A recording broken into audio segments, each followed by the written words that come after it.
Hello everyone, it's James here at Full Fat 4x4, and as you can see behind me, it is a frosty January morning. It's the sort of morning where I wish I'd been an early adopter of crypto, not because I don't want to work on cars, but so I could have left the heating on in the unit overnight. In today's video, we're going to tackle a couple of L322 gripes, including the heated seat module in the both heated and ventilated seat type, which you find in the Westminster Autobiography and Vogue SE. We're also going to tackle a starter motor. So that is a really common fault on the 4.4 TDV8. The solenoids just seem to burn out and you get a click and no start. So we're going to do one of those. Before we get into that though, shameless pitch, Full Fat 4x4 is always looking for L322 Range Rovers, especially 4.4 TDV8s and 5-litre supercharged models. So if you're thinking about selling yours, please do get in touch. My contact details are on the screen below. I'd love to make you an offer. Well, we are going to start with the starter motor. Haha, see what I did there? And if you've ever worked in the oil and gas industry, you'll know the running order. It goes coffee first, profit second, safety third. Jokes aside, this can be quite a tricky and dangerous job if you don't know what you're doing. So if you don't know what you're doing, well, you shouldn't be doing it. But if you are a reasonably competent home mechanic, this is not a job that you should shy away from. However, you definitely need to support the vehicle properly. Now, that doesn't mean just a jack. So if you're doing this at home, you need to raise the vehicle, support it on 2 good axle stands. I'd recommend a minimum of 6 tons per side. Plus, you also want a backup safety. So stick something like one of the wheels where the subframe is, so that if you do have a axle stand failure, you've got something protecting you if you're working under the vehicle. We're obviously very fortunate to be working on a 2-post lift today, so if you're working on one of those, you probably already know how it works. So what we're going to do for this is going to take the front wheels off. We're then going to raise the vehicle to get access to the starter motor, take a few of the covers off, which we'll need to access the starter motor nuts, and I'll show you those along the way. First of all though, I've just disconnected the battery just so that we don't get any nasty shocks when we're doing this work. So to get access, I have taken off the gearbox heat shield along with the engine under tray. Now the 2 bolts for the starter motor are here and here. See that on the screen. It's got a protruding stud which is used to seat the breather tube. So you've got to pull the breather tube off, and you can either go in with a flexi spanner or an extended sort of long reach socket. So those are the 2 mounting points. I've already started undoing that one. There is also then a 7mm bolt that you need to remove from here, and then a 17mm spanner is needed for the positive connector to the starter motor. I've used a impact driver along with some sockets, extended bars I should say, just to get access to these 2. So here we go, those are the 2 bolts now coming out. So those are the bolts which hold the starter motor into the gearbox housing. So we get those out the way, and then the starter motor should just sort of pop out. So yeah, there we go, you can kind of see it wiggling free. So what we're going to do is just wiggle this around to get access now to that positive connection and get that removed. Right, it's a tricky and tight spot to film. I was actually pointing at the wrong bolt earlier, so you've got to make sure you undo the right connector to get the positive connector to the starter, which is that one there. So you can see that you've got a red protector cover there. So you want to make sure that you're undoing the right one. So it's that one that's got the stud on it, not the one I was pointing to earlier, which was kind of in the way. So it's not that one, it's the one that's got the stud on it. It's in a nut as well. So that's what you want to be doing. You may also find that you need to lever the starter motor off the gearbox housing to get it to, to come off. So yeah, don't be surprised if you need to do that with a pry bar.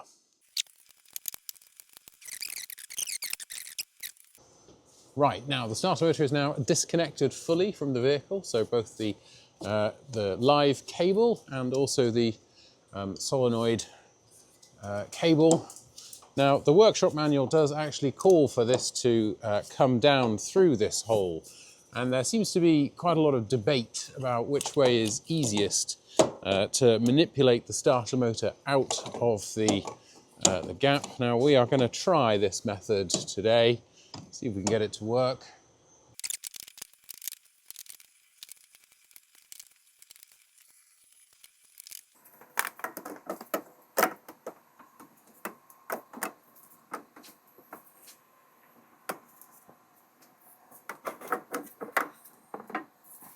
Now, in this instance, without even really particularly trying, I've actually managed to get this starter motor out through the sort of top gap where the anti-roll bar sits, and I actually managed to do it on this particular car by leaving the drop links in place. Now, it was really sort of more by chance than by skill.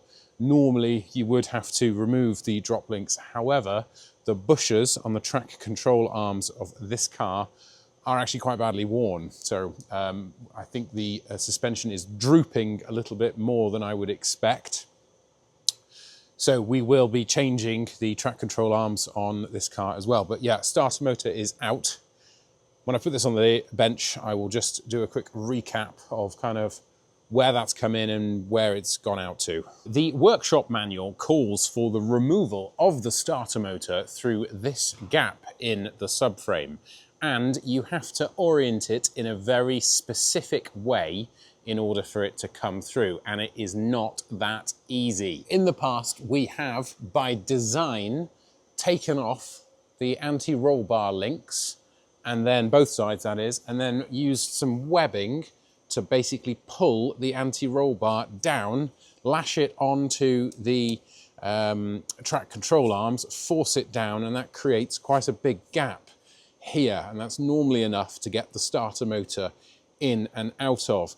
But I think it's fair to say there's no hard and fast rules, and you're just going to have to sort of see what works best for you. Right, well, we have the brand new starter motor, and I'm just going to sort of give you an idea of how it's meant to go in according to the workshop manual through here. But it's a right pain in the backside, and I think you actually have to orient it this way in order to get it up, and then do some gymnastics once it's kind of up there. But yeah, it's really not the easiest of things to do. So I'm gonna just sort of try this for the purpose of the video. And if I can't sort of easily get it in, see, it's very difficult to rotate round. Yeah, and I can't really easily get this in because it's blocked on something. I did a starter motor on another car this way, and I don't know, maybe it was just something about the way that the sun and the moon had aligned that day, but it just seemed to go straight in and straight out through this hole. And interestingly enough, on that particular vehicle, I couldn't get it to go in through the gap around the anti-roll bar link, but yeah, anyway, there we go. Well, there's nothing delicate about this job, and I have now removed the anti-roll bar links, and I have lashed the anti-roll bar down to the track control arm and the lower suspension arm, and we're going to go in through this way. I did try to manipulate it in through the designated manual hole, but it just wouldn't go. There we go. Right, so that is now in the gap. Now I'm going to get the car raised up again, and then we'll rotate the motor around so that it's in the correct orientation. Right, with the starter motor now loosely in place, we are going to rotate it round into the correct orientation.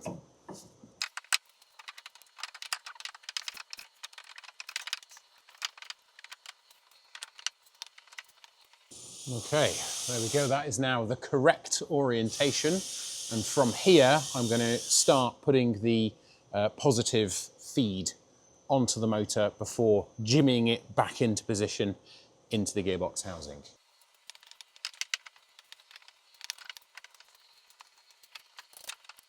Another quick top tip, if you're doing this job, get some emery paper or some wet and dry, and you want to just scour off the positive connector before you put it back onto the motor, because it has been known for them to get dirty, And then if the contact is dirty, then you may get a non-start situation.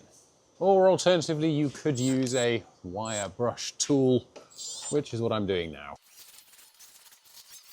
Good, that is the main positive lead, and then we're just going to do the same with the solenoid connector. Right, so that is both connectors now nice and clean.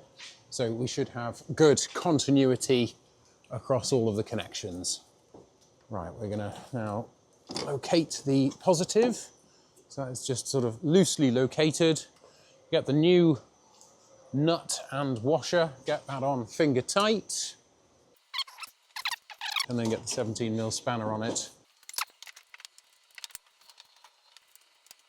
Right, so I have now done up the live wire to the starter motor, and I'm just sort of wiggling it into position, and it can be a bit tricky to get it into the gearbox housing, and you might need to use something like a wooden block just to tap this into position.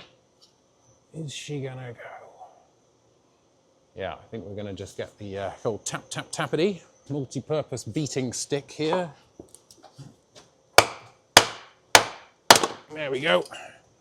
Tap, tap, tappity. Right, and that is the starter motor now in place.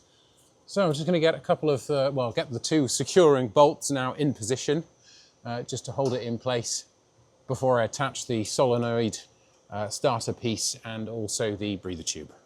Well, it's always a good idea to get your bolts finger tight before going in with an impact.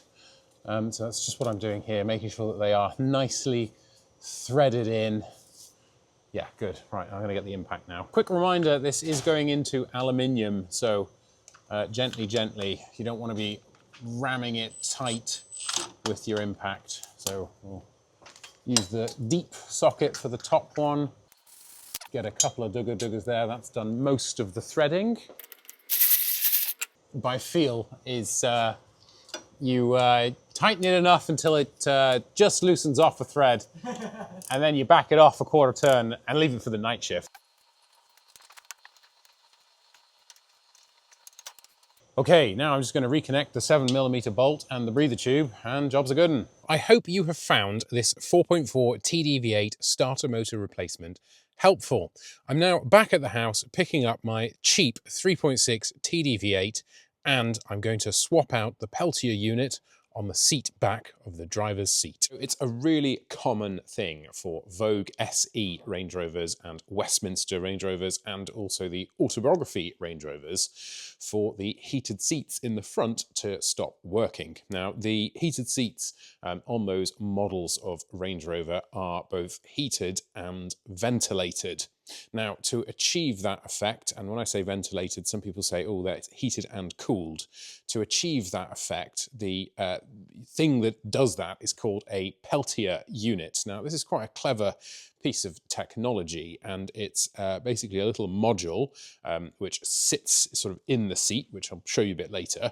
And when you pass current through it one way, it gets hot, and when you pass current through it the opposite way, it gets cold. So really quite a clever piece of kit. Now, these are a little bit more temperamental than the standard regular filament style heated seats, and so they are prone to failing, and that's what's happened on this car today. Now, interestingly, it seems to be the seat backs which fail most, and then when they get taken out, the whole heated seat stops working. So let's have a look at this Peltier unit. This is basically a repair kit. Now, these are supplied by a company based in Ukraine, and what you get is a Peltier unit, which is this, what I'm looking at here, and then you also get this ducting. Now, typically what happens is that the ducting fails, and then basically you're leaking air out of the duct, and what happens is that ultimately these burn out because there isn't enough airflow going through them because the ducting has burnt out. Now, you'll see when I remove the seat and get the module out, you'll be able to see that it comprises of both a fan and then also this duct and this Peltier unit. In the past, I have always done these in situ, and it is possible to do, but you have to kind of bend that back along with that one, and overall it's just not really the proper way of doing it. So today I'm actually going to take the whole driver's seat out and do it do it properly. I mean, traditionally I've done these in my garage rather than in the unit, and so I've always been a bit constrained for space, hence why I do it in situ. And as I say, it can be done, but the correct way is to get the car seat out. A quick safety note before you tackle this job: once you have undone the 4 seat bolts, and you will need to keep the electricity connected for that because you have to move the seat base forward and back, it is best practice to then disconnect the battery, because there are obviously airbags and pretensioners around the front seat, and it has been known for those to accidentally be let off if, for example, something you do shorts a wire. So best practice, disconnect the battery to avoid a face full of airbag. Starting then with removing the seat, we have the super duper powerful Milwaukee ratchet.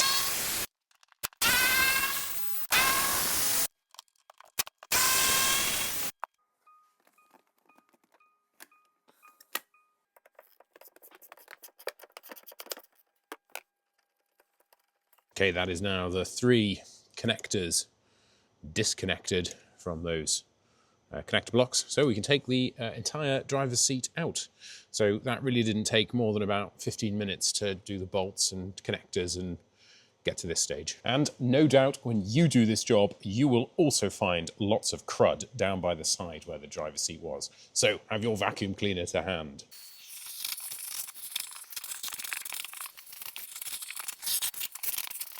With the seat out of the car, the objective then is to get the seat back off. Now this does slide downwards. It's sort of clipped in place, but to get it off, you have to do a few things. First of all, you have to unclip the sort of tabs. Now they are kind of underneath there. You'll have to kind of just get your hand in there and unclip them. Once these are unclipped, you then have to remove this white piece of plastic trim. Focus. That's better. Got to remove that, and to do so, there is a clip in there on the center of the screen. It's that one there with my finger on it at the moment. That has to go up. He says, there you go, up, and that will then remove that piece of trim. And to facilitate doing that, you need to remove these 2 Torx screws. So there's a T20, well, both of them are T20, and that just loosens off this piece of plastic, which then gives you access also to be able to pull the back out of the tab. With the white piece of trim out of the way, this side piece of trim is on just some little pop clips. So you can see one there in the center of the screen there. So it will just pop out, but you will have to remove the seatbelt cover panel, and it slides up. So don't try and pull it out. With that sort of just popped out, you don't have to get it all the way off, just enough to be able to pop that out. So there you go. Did you see how that popped out there? And again, same on this side. So with this piece of trim out of the way, again, it doesn't have to be completely removed, but there's just enough space there to pop those off the retaining pins. That back then should, in theory, just slide down.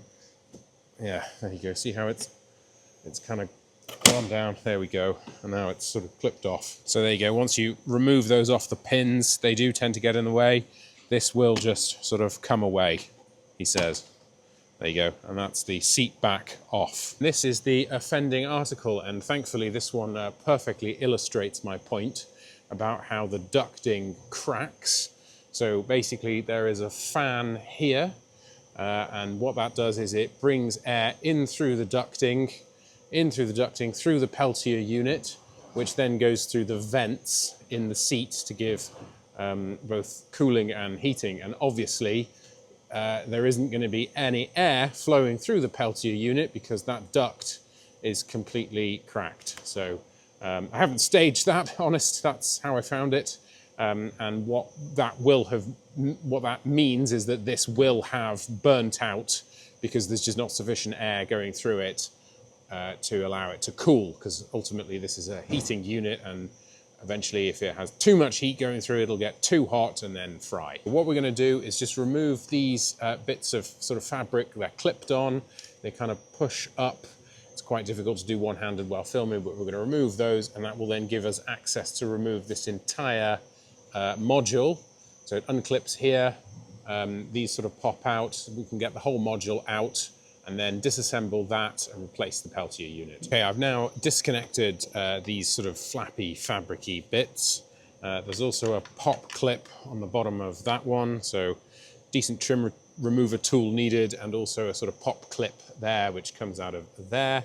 So you've got those popped out, and then there's 3 T15, so those annoying Torx screws that you can never find the right driver bits for. So 3 of those that you've got to remove. That connector has to be removed, and then there's some sort of a couple more connectors here which just sort of clip this unit on.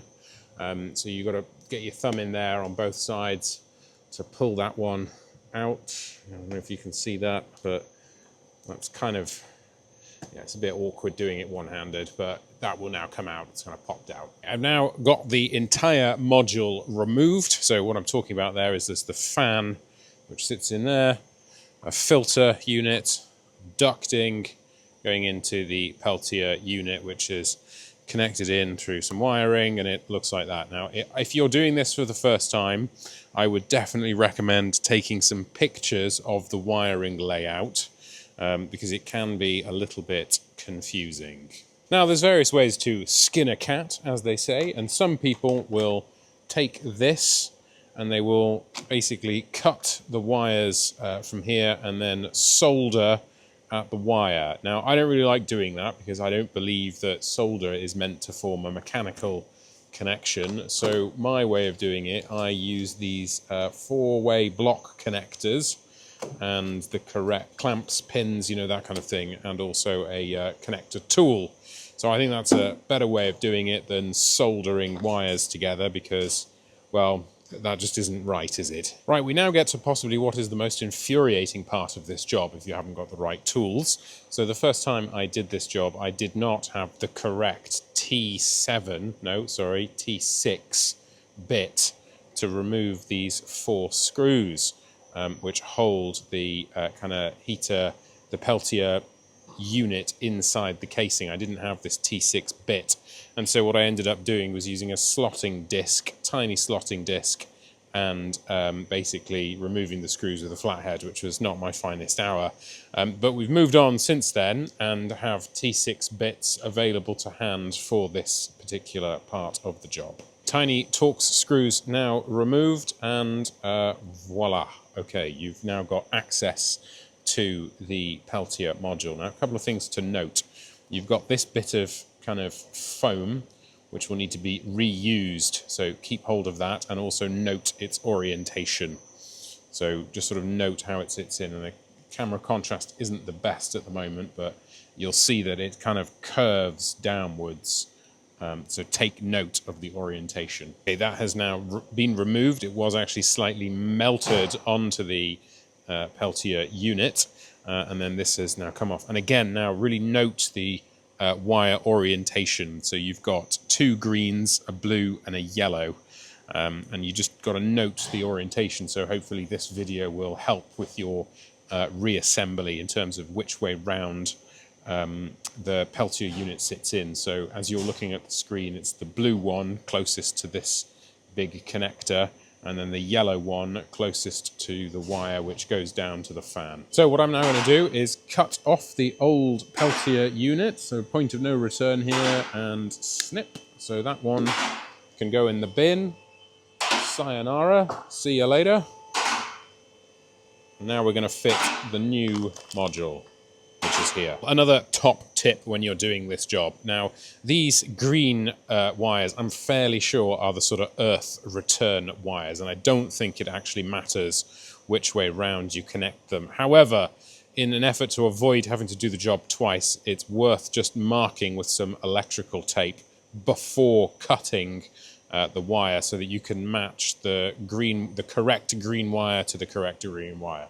Again, probably doesn't matter because they're both the same color, which to me implies that they are neutral or ground, but I would rather not have to do this job twice, so I would recommend just marking it up to make sure that you're getting everything exactly as it should be. 1, 2, skip a few, 99, 100. I've skipped a few bits and basically just got the connectors on. Now I'm using these 4-way connector blocks with these brass male and female connectors and then a proper crimping tool. Now, in a perfect world, you would disassemble this connector and you would wire these straight into this block with the corresponding connector pins which go into this. But I have not been able to find the connector pins which go in there for love nor money anywhere. So if there is anyone who is more learned than I, and let's face it, that's not difficult, in the comments below, who knows where I might be able to find these connectors, and when I say connectors, I mean the pins, please do let me know, because that would make a much neater job without having to go in for an additional connector. Right, I'm going to pop this now back into the housing and get it all reassembled. Top tip for when you're putting this back in: these connector points are quite weak, and I have broken one of these in the past, so you've got to be really careful when threading these in and positioning them in there. So yeah, just take your time and thread them nice and easily. Give yourself plenty of slack to do so, and then don't forget to refit your foam bit. That is my foam bit now back installed between the hot side and the cold side of the Peltier module. And so it's now basically just a reassembly job. With the module now reassembled, it's just time to put it back into the seat and reassemble the whole lot and get it back into the car, which is just the reverse order of what I've done. And then once we've done that, we can finally have a go at getting rid of these horrible chavvy chrome Range Rover letters and replace them for the silver ones. A quick tip on the reassembly then. So the seat back has got these retaining clips which kind of sit in that housing there. So if you pop these out first, it will make putting the back on quite a lot easier. Well, that is my seat now put back in, so I'm going to go and take it for a test drive and check that the heated seat function works. But before I do that, I want to just say a quick shout out to Jed. Thank you very much for sending me the pack of warm white LED bulbs. So I've now fitted those in the car. Some of you may remember me complaining on this particular car how one of the previous owners had fitted some really horrible blue white lights in the footwell. So I've now changed those. This is the LED kit, which I will put a link to in the video description below, but the packets are all nicely labeled, and these are sort of LED bulbs. Now, these do seem to be quite high quality. I have had some cars come in the past with LED light bulbs which have flickered like a haunted house, and they've been quite tedious and annoying, and I've ended up swapping them out for regular filament bulbs, but these seem to be pretty good. So yeah, thanks Jed. Link to this product in the description below. This is not an affiliate to this product. It's one that I paid full price for, and yeah, seems to be pretty good.